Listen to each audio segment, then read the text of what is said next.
Hello and welcome back to MechZone. In the previous lecture we have started off with the analysis of forging और उसमें हमने different types of forging के बारे में पढ़ा था. फोर्जिंग में कौन कौन से फोर्सेस एक्ट करते हैं, फोर्जिंग एग्जैक्टली प्रोसेस क्या होती है, और हमने ये भी देखा था कि forging is the process which is having the maximum amount of strength, मतलब उससे हमारी जो मैक्सिमम अमाउंट ऑफ स्ट्रेंथ है वो हम अचीव कर सकते हैं. And maximum reliability is also achieved by means of forging.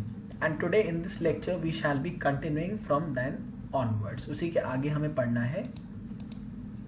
So next we come to a skive rolling. Actually ये पार्ट हमारा रोलिंग का ही है, बट वहाँ पर छूट गया था, so that is why I have included here in this chapter.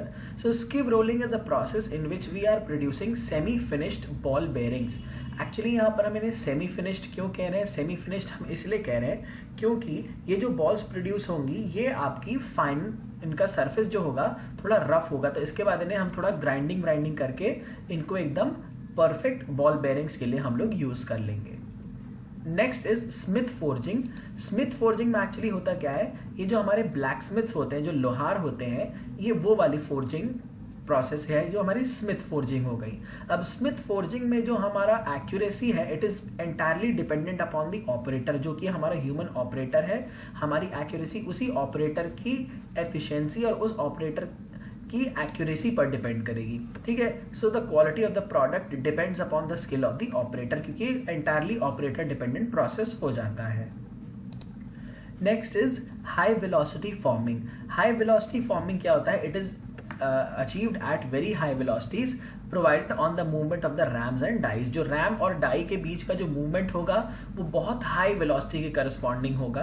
और आपको पता है कि काइनेटिक एनर्जी का जो फॉर्मूला होता है हाफ एम वी स्क्वायर, तो अगर वेलोसिटी को बहुत ज़्यादा बढ़ा दिया जाए तो काइनेटिक एनर्जी भी बहुत ज़्यादा बढ़ जाएगी. अगर काइनेटिक एनर्जी बहुत ज़्यादा बढ़ जाएगी तो यही रैम या फिर डाई के मूवमेंट से इस हाई काइनेटिक एनर्जी को हम लोग वर्क पीस पर अप्लाई करेंगे. Cost and the size of the machine is low, क्योंकि यहाँ पर इतना ज़्यादा वेलोसिटी है आपकी, तो आपको फोर्सेस क्या है और बहुत ज़्यादा एनर्जी के साथ मिलेंगे. Ram strokes short due to high acceleration. Stroke इसका शॉर्ट होगा क्योंकि यहाँ पे एक्सेलरेशन जो है बहुत ज़्यादा है because of the very high velocity. Productivity is high, overall production cost is low. Productivity high इसलिए क्योंकि बहुत जल्दी आपका स्ट्रोक लगेगा तो बहुत जल्दी प्रोडक्ट्स प्रोड्यूस होंगे, इसलिए हमारे प्रोडक्टिविटी यहाँ पर बढ़ जाएगी गिवन टाइम इंटरवल के लिए. Overall production cost is low. Production cost यहाँ पर कम आ जाती है.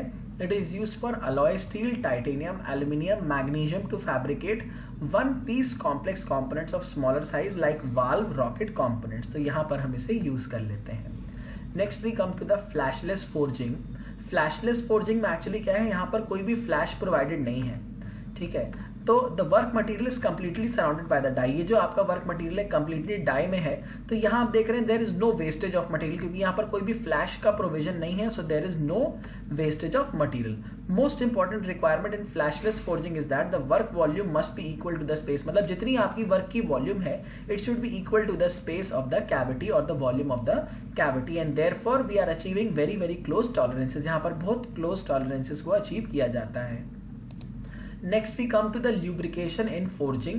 अब आपको पता है कि since there is contact between the ram and the die and the work material, तो कुछ ना कुछ हमें प्रोविजन ऐसा करना पड़ेगा so as to reduce the friction which is acting because of the motion tendency between the ram and the die and work piece. तो lubricants हम यहाँ पर यूज करते हैं. ल्यूब्रिकेंट्स में जो मेन ल्यूब्रिकेंट आपको याद रखना है वो है मोल्टन ग्लास. ठीक है.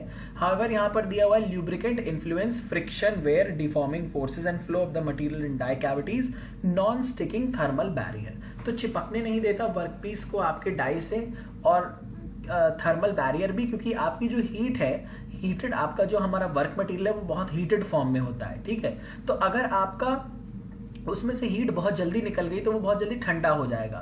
तो एक्चुअली हमारा ल्यूब्रिकेंट ऐसा होना चाहिए कि उसकी हीट को बहुत ज़्यादा लॉस होने से भी बचाए और ल्यूब्रिकेटिंग एक्शन देते हुए हमारे फ्रिक्शन को रिड्यूस कर दें.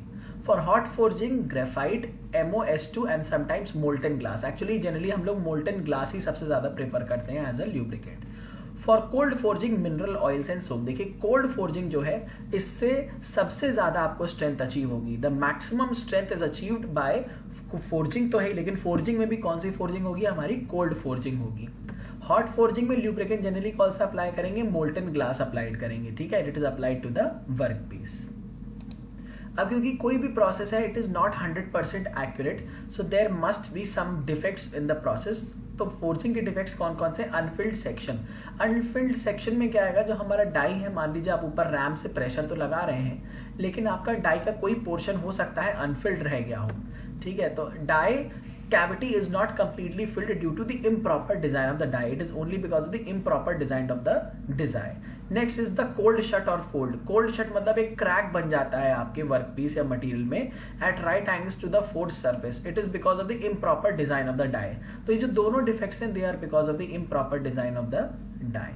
अब फोर्जिंग डिफेक्ट्स और कौन कौन से हैं? स्केल पिट्स मतलब irregular depression on the surface due to improper cleaning of the stock. आपने जो स्टॉक को सही से साफ नहीं किया होगा तो उसके सरफेस पे कोई भी अगर इम्प्योरिटी चिपकी रह गई उसकी वजह से स्केलिंग हो जाती है और पिटिंग हो जाती है। तो ये हो गया हमारा स्केल पिट्स। डाई शिफ्ट का मतलब है कि अगर मिस अलाइनमेंट हो गया, आपने ऊपर से रैम को नीचे तो लाए लेकिन डाई का अगर पोजीशन थोड़ा सा डिस्प्लेस हो गया तो उसके कारण आपका जो एरर आएगा that is die shift. Flakes क्या होता है? Internal ruptures cause by the improper cooling. अब मान लीजिए जो आपका वर्क पीस है वो तो ऑब्वियसली बहुत हाई टेम्परेचर पे रहेगा और इम्प्रॉपर कूलिंग की वजह से उसमें क्या होगा? रप्चरिंग हो जाएगी। So this defect is called as flex.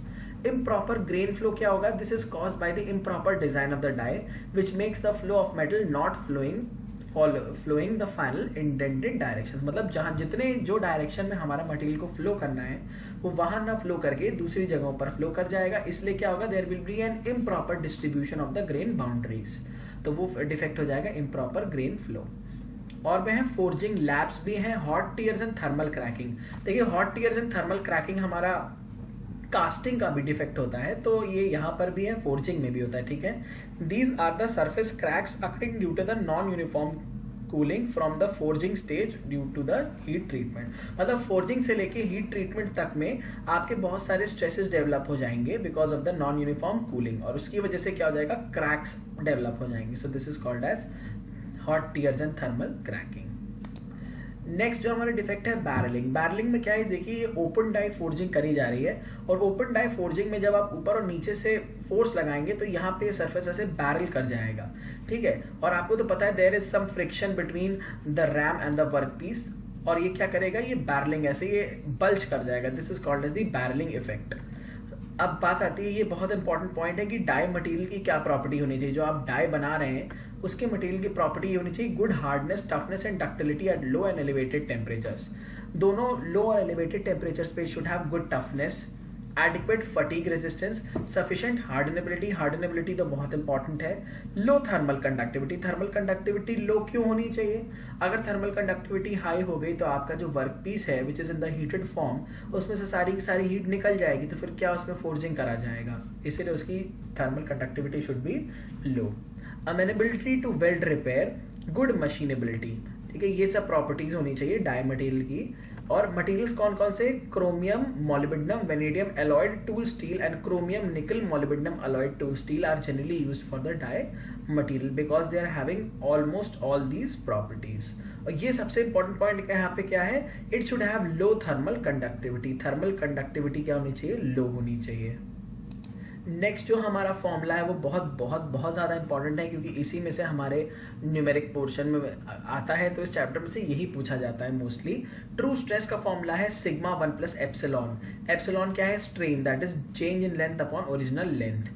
True strain क्या है? ln 1 प्लस एप्सिलॉन, और ln L upon L naught. L naught is the original length, L is the final length, और A naught is the original area and A is the final area। अब आपको पता है area is equal to pi by 4 d square, तो square वाले का जो 2 है वो ln के सामने आ गया, तो 2 is equal to d naught upon d।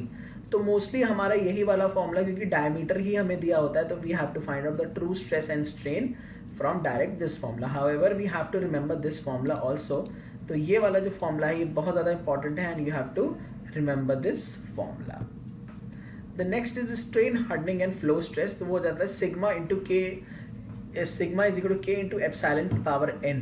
और अगर आपकी अल्टीमेट टेंसाइल स्ट्रेंथ कंडीशन आ गई या अल्टीमेट कंडीशन आ गई तो एप्सिलॉन और n दोनों की वैल्यू क्या हो जाती है? बराबर हो जाती है। The value of epsilon and n becomes equal in case of the ultimate condition.